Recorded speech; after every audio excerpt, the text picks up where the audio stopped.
व्यासपीठावरील मान्यवर, उपस्थित बंधू भगिनींनो,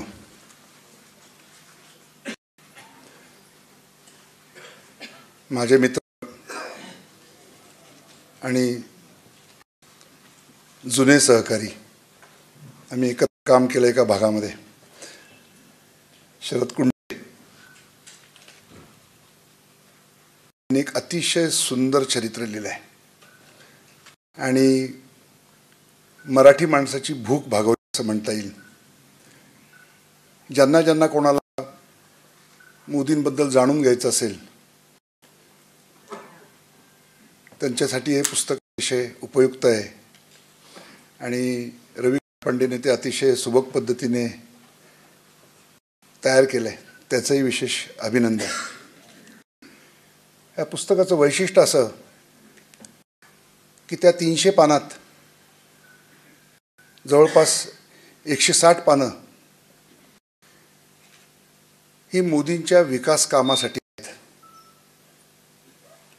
30-35 पानं गुजरातच्या दंगलीसंबंधी, उर्वरित त्याच्या वैयक्तिक आयुष्यासंबंधी आहेत. हे इतकं महत्त्वाचं आहे. ही जी इतकी जास्तीत जास्त पानं त्यांनी गुजरातमध्ये नेमकं मोदींनी काय केलं त्याची पुनरुक्ती करत नाही, पण ज्याचं वर्णन लोक इनक्रेडिबल, मॅजिकल, मिरॅकल, ते हे शब्द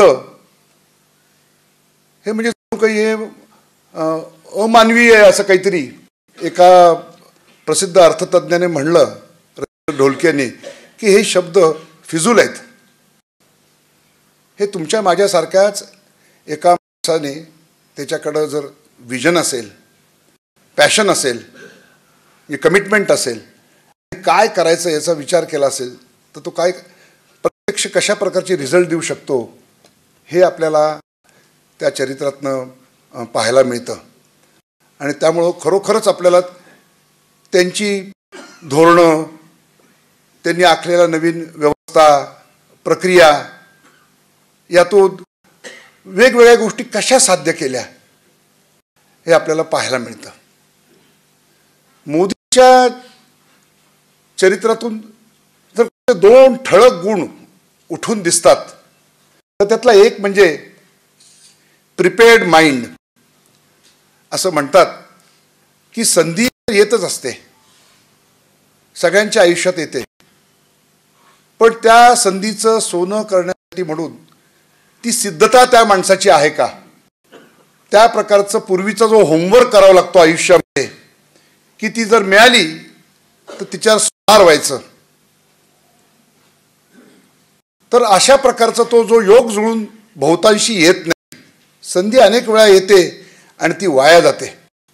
तर हे प्रिपेअर्ड माइंड हे एक त्यांचं मोदींच्या व्यक्तिमत्वाचं एक वैशिष्ट्य आहे.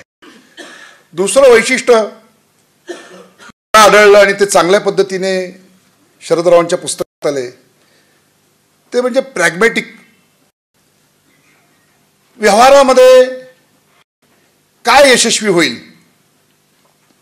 कशाही प्रकारची झापडं न लावता जो माणूस पाहतो तो यशाच्या मागे धावतो आणि सहजासहजी असं आढळणार नाही की तो अपयशच दृढ करत राहतोय.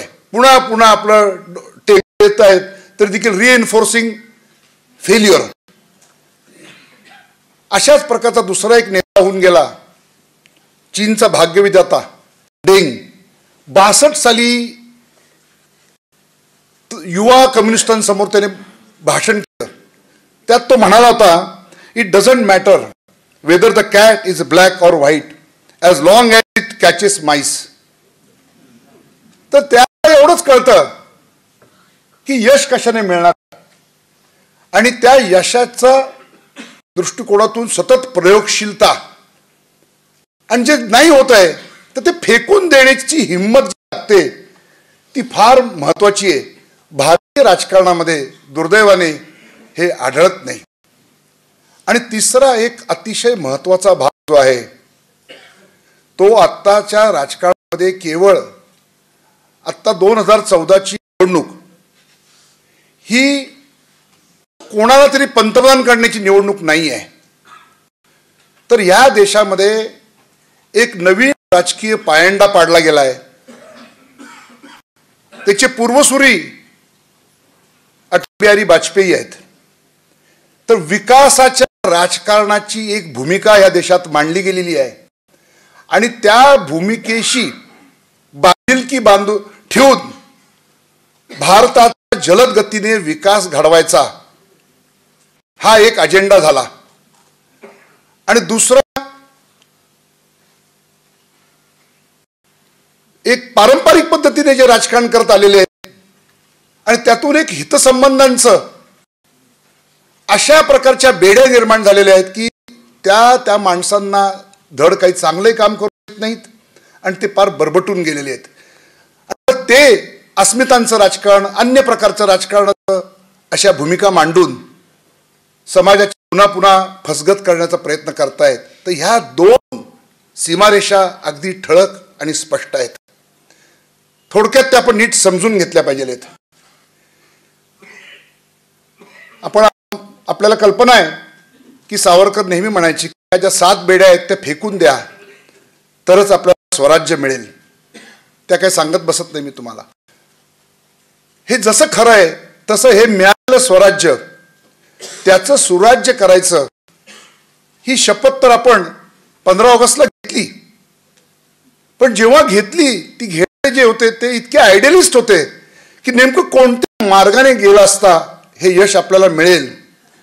तर ते विशिष्ट मार्गाच्या बद्दलच ते इतके त्याला घट्ट धरून राहिले आणि त्या समाजवादी समाजरचनेच्या नादी लागत लागत हा देश पुढच्या 50 वर्षात भिडायला लागला.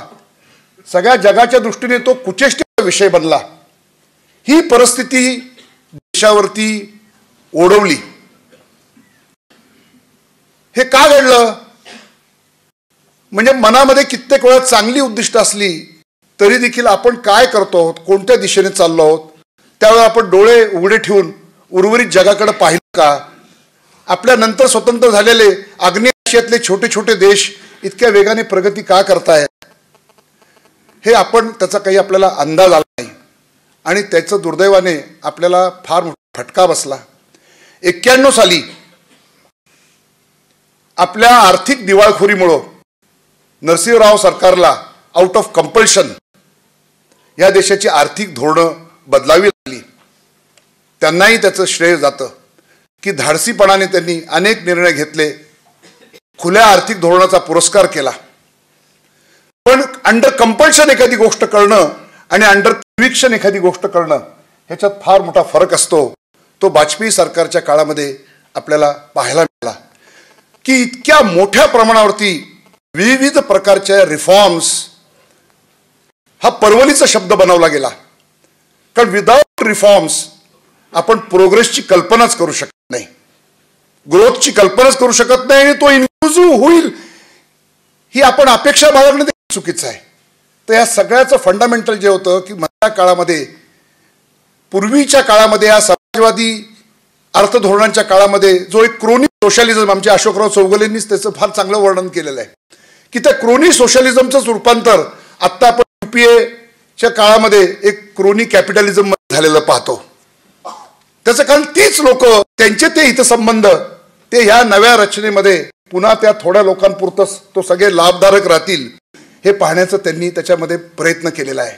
ही कोंडी जर फोडायची असेल आणि खऱ्या अर्थाने ह्या देशातल्या सामान्य माणसाला इथे होणाऱ्या प्रगतीचा लाभधारक बनवायचा असेल तर ही जी एक प्रकारची विकासाच्या राजकारणाची जी मूल्य विशेषतः आपल्याला वाजपेयी सरकारने घालून दिली आणि विविध प्रांतामध्ये अनेक प्रयोग झाले. महाराष्ट्रामध्ये युतीच्या काळामध्ये जी आर्थिक धोरणं राबवली गेली त्याचाच पुढे भले युतीचा पराभव झाला असेल पण महाराष्ट्राच्या प्रगतीमध्ये जो वेग आला तो ह्या आर्थिक धोरणांमुळे आला हे आपल्याला विसरता येणार नाही. तसंच 2004 साली एनडीएचा पराभव जरी झाला तरी मोठे अर्थशास्त्रज्ञ अगदी भगवतींसारखे, पंगारियासारखे हे त्यांनी मान्य केलेलं आहे की UPA 1च्या काळामध्ये जो आर्थिक विकासाचा दर दिसतो तो इफेक्ट हा एनडीएच्या आर्थिक धोरणांचा आहे. ही वस्तुस्थिती आहे. त्यामुळे त्याच्यावरचा हा जबरदस्त विश्वास आणि हे राबवत असताना जी अनेक महत्त्वाच्या गोष्टी आपल्याला आढळतात, ज्या गुजरातमध्ये आढळल्या की गेले 10 वर्ष कायदा आणि सुव्यवस्था, कुठल्याही प्रकारचा गडबड नाही, गोंधळ नाही, हा फार मोठा कणा आहे. जर स्वास्थ्य लाभलं, दंगाधोपा नसला, तर आर्थिक प्रगती ही वेगाने होऊ शकते. इन्फ्रास्ट्रक्चरच्या लेवलवरती, मग ते ऊर्जा असो, पाणी असो, लँड रिफॉर्म्स असो, लँड ॲक्विजिशन बद्दलचे काही रिफॉर्म्स असू द्या, ह्या सगळ्याच बाबतीमध्ये म्हणजे असंख्य प्रकारचे रिफॉर्म्स, सर्वस्पर्शी रिफॉर्म्स तुम्ही जोपर्यंत आणत नाही, मग एज्युकेशन म्हणजे ज्याला आपण सोशल इंडिकेटर मधले म्हणतो, ते सगळे रिफॉर्म्स त्याला जेव्हा आपण स्पर्श करतो तेव्हा खऱ्या अर्थाने असं दिसतं की आज आपण ज्याचं वर्णन चमत्कार, जादू वगैरे हे शब्द का येतात, तर ते एवढा मोठा तो होतो, त्यातनं मग ऑर्केस्ट्रा बनतो आणि सर्व बाबतीत तो गतिमान, म्हणजे प्रशासन संवेदनहीन असं वाटतं, पण ते तुम्हाला संवेदनशील झालेलं का दिसतं, हे आपल्याला त्याचं उत्तर त्या ठिकाणी दिसतं की हे यश कुठल्या एका व्यक्तीचं नसतं. मोदींच्या यशाचं ते एक फार मोठं गमक पुस्तकातनं आलेलं आहे की टीमवर्कचं यश असतं, की फार मोठी टीम. आणि म्हणजेच त्याचा एक साध्या सोप्या भाषेमध्ये नेहमी सांगतात लोक की एखाद्या समाजामध्ये हिमालयाच्या उंचीची एक 2-4 माणसं झाली तर तो समाज कधी उन्नत होत नाही, पण जो नेता सामान्य माणसाचा लसही उंच आणतो, तो जितका खाली जाईल तितका तो समाज उथळ राहतो. ज्या नेतृत्वामध्ये एक क्षमता आहे की त्या समाजाला लसही वर आणायचा, तर तो खऱ्या अर्थाने चिरस्थायी अशा प्रकारचे परिणाम समाजाला देऊ शकतो. ते त्या नेतृत्वाचं एक फार मोठं यश.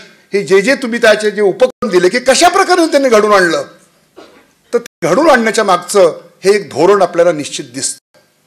शेवटचा एक मुद्दा मांडून थांबतो. तो मुद्दा जेव्हा आपण एक असं सिंहावलोकन करतो, आता 20व्या शतकाकडे पाहिलं तर त्याच्या सुरुवातीला जे फार मोठे टॉल लीडर्स वाटतात, तिकडे युरोपमध्ये चर्चिल, हिटलर, स्टॅलिन, लेनिन, माओ, आपल्याकडचे नेहरू असतील, जेव्हा आज 20वं शतक संपवून आपण मागं वळून पाहतो ते कोणीही आता टॉलेस्ट लीडर राहिले नाहीयेत. किंबहुना मानवी इतिहासावरती दूरगामी परिणाम करणारे नेते कोण झाले असं जेव्हा विचार केला जाईल, त्याच्यामध्ये फार वेगळ्या लोकांची नावं येतील. भारतामध्ये बोलायचं झालं तर आजच लोक असं म्हणतात की जे मोठे पंतप्रधान होऊन गेले त्यात नरसिंहराव आणि वाजपेयी आहेत. तसंच जगाच्या पाठीवरती जेव्हा मूल्यमापन केलं जातं तर त्याच्यामध्ये ली क्वान यू सिंगापूरचे किंवा डेंग, त्या प्रकारच्या माणसांचं की ज्यांची दृष्टीच एवढी मोठी आहे. आणि तेव्हा आपण नुकतंच ज्यांनी भाषण ऐकलं असेल, दिल्लीमध्ये झालेलं एक प्रकारचं विजन डॉक्युमेंट असं जे भाषण झालं मोदींचं, त्याच्यात लक्षात येतं की या माणसाची झेप काय. म्हणजे अशा प्रकारची स्वप्न पाहायला, म्हणजे त्यांनी एक चांगलं प्रकरण कुंटेनी टाकलंय की मोदींची वचनं दिली की रात्री झोपेत तर सगळ्यांना स्वप्न पडतात, पण दिवसा ज्यांना स्वप्न पडतात आणि ती साकार करण्याचा ज्यांना ध्यास आहे, असा मी एक माणूस आहे असं त्यांनी म्हणलं आहे. तर त्या प्रकारची माणसं आणि त्या प्रकारचं म्हणजे आज भारताला कशा प्रकारच्या नेतृत्वाची गरज आहे, तर ती केवळ एक तात्पुरतं काही दुरुस्ती करणारी नको आहे. कारण आत्ता जो पॉलिसी पॅरालिसिस किंवा देशाचा संपूर्ण विकास मंदावला आहे, एक अविश्वास निर्माण झालाय पूर्ण, म्हणजे मध्यकाळात जो एक आशेचा अंकुर निर्माण झाला होता, पुन्हा एक अशी एक माणसामध्ये एक हताशा आलेली आहे. अशा वेळेला कोणतं नेतृत्व पाहिजे आहे, तर त्याच्यावरती जॉन मेनार्ड स्किन म्हणून जगप्रख्यात अर्थतज्ञ झाला. तर जागतिक मंदी जेव्हा आली होती 20व्या शतकाच्या पूर्वार्धामध्ये, तर तो म्हणला होता की हा मॅग्नेटो प्रॉब्लेम आहे. तर मॅग्नेटो ट्रबल जो आहे तर तो दुरुस्त कसा करायचा. तर हे जे काही क्रांतिकारक होऊन गेले 20व्या शतकाच्या पूर्वार्धातले, मी म्हणलं किंवा आता जरा दिल्लीमध्ये काही क्रांतिकारकांचा प्रयोग चाललाय, त्यांच्या हातात हातोडा आहे की त्या मॅग्नेटोवरती हातोडा मारला तर ती गाडी कधीच चालू होणार नाहीये. नरेंद्र मोदींसारखा माणूस तो मॅग्नेटो ट्रबल आहे का, तो बॉनेटच्या खाली जाईल आणि तो काय प्रॉब्लेम आहे तो दुरुस्त करून ती गाडीला किक स्टार्ट करेल. आत्ता देखील आपल्या देशाला अशाच प्रकारच्या नेतृत्वाची आवश्यकता आहे की जे आत्ता अशा प्रकारचं एक आपण उभारी घेत असतानाच पुन्हा जे अडखळलेलो आहोत, तर एक जगामधलं आपलं जे रास्त स्थान आहे ते प्रस्थापित करण्यासाठी जी झेप घ्यायची आहे, ती झेप घेण्याची हिंमत आणि दूरदृष्टी बाळगणारा नेता, त्याचं चरित्र आपल्या सगळ्यांना कुंटेंनी उपलब्ध करून दिलं, त्याबद्दल त्यांचं धन्यवाद.